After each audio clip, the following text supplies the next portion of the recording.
ડીસા નગરપાલિકા દ્વારા ગાંધી ચોક વિસ્તારમાં 76માં ગણતંત્ર દિવસની ઉજવણી કરાઈ। નગરપાલિકા પ્રમુખ નીતાબેન નિલેશભાઈ ઠક્કરના હસ્તે ધ્વજવંદન કરવામાં આવ્યું। ડીસા મહારાણા પ્રતાપ હાઈસ્કૂલ ખાતે શિક્ષક સમિતિના ચેરમેન ભારતીબેન ભરતભાઈ પટેલના હસ્તે ધ્વજવંદન કરવામાં આવ્યું। ડીસા નગરપાલિકાના ચૂંટાયેલા સભ્યો સહિત મોટી સંખ્યામાં આગેવાનો ઉપસ્થિત રહી તિરંગાને સલામી આપી 76માં ગણતંત્ર દિવસની ઉજવણી કરાઈ। સમગ્ર ડીસા શહેરમાં દેશભક્તિનો માહોલ છવાયો। 26 જાન્યુઆરીને લઈ નગરપાલિકા અને અલગ અલગ જગ્યાએ સુંદર વ્યવસ્થા કરી દેશભક્તિ અને રાષ્ટ્રભક્તિની લહેર જોવા મળી। આજના 76મા ગણતંત્ર દિન નિમિત્તે ધ્વજવંદન કાર્યક્રમમાં ઉપસ્થિત નગરના સન્માનીય નગરજનો, નગરપાલિકાના સદસ્યશ્રીઓ, પત્રકાર મિત્રો, કર્મચારી મિત્રો તેમજ ઉપસ્થિત ભાઈઓ, બહેનો અને વહાલા બાળકોનું હું હાર્દિક સ્વાગત કરું છું।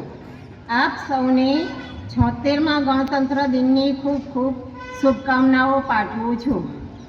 મારા વાલા નગરજનો, 26 જાન્યુઆરી 1950ના દિવસે આપણું સંવિધાન અમલમાં આવ્યું અને આપણો દેશ વિશ્વનો સૌથી મોટી લોકશાહી ધરાવતો દેશ બન્યો।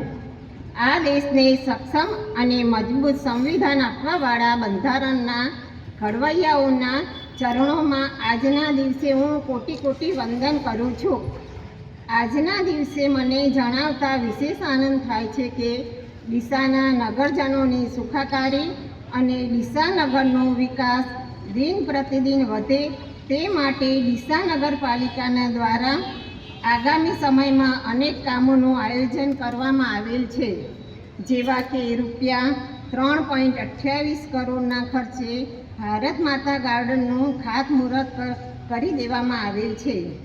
શહેરના નાગરિકોને પાણીની તકલીફ ના પડે તે માટે રૂપિયા 4.96 કરોડના ખર્ચે પાણીની ટાંકી, સંપ તથા નવીન બોર બનાવવાનું આયોજન કરવામાં આવેલ છે, જે કામો ટૂંક સમયમાં શરૂ કરી દેવામાં આવશે।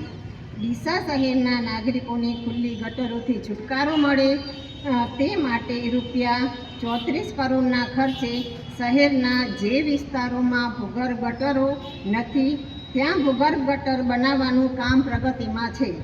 ડીસા શહેરના મુખ્ય માર્ગોનું નવીનીકરણ અને વિવિધ સોસાયટીમાં સીસી રોડ અને પેવર બ્લોકના અંદાજે રૂપિયા 11 કરોડના કામોને મંજૂરી આપી દેવામાં આવેલ છે, જે કામો ટૂંક સમયમાં શરૂ થઈ જશે।